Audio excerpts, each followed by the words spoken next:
O assunto hoje são parentes. Quem são seus parentes? E é muito importante saber quem são seus parentes, para até mesmo saber, no caso de pedir alimentos ou de ter que ofertar alimentos na sucessão, né? Quem vai ficar com a herança, quem precede os demais, e também impedimentos para efeito de casamento. Então é realmente muito importante. Então, se considerarmos nós mesmos, consideramos quem são os parentes em linha reta? São aqueles que descendem diretamente uns dos outros. Que, no caso, se considerarmos nós, parente de primeiro grau é pai, parente em linha reta, avós e bisavós. Ou, na linha descendente, os filhos, os netos. Pois sim. Então, vamos imaginar os nossos irmãos.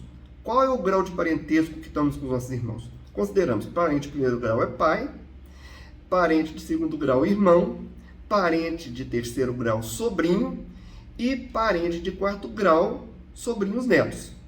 Agora, se formos contar os nossos tios e os nossos primos, vamos ver qual é o grau de parentesco que temos com os primos. Parente de primeiro grau pai, parente de segundo grau avós, parente de terceiro grau tios e parente de quarto grau primos. Encerra-se por aí. Não tem primo além disso. Ainda que socialmente a gente admita a existência de um parentesco mais distante, mas não tem relevância jurídica, seja para a questão de alimentos, seja para impedimentos de casamento, enfim, não tem consequência jurídica. E também esses são os parentes consanguíneos. E também existem os parentes por afinidade. Quem são os parentes por afinidade? São os parentes do cônjuge, tá certo? O cônjuge em si não é parente, mas os parentes do cônjuge, eles são sim parentes da mesma forma que são parentes dele.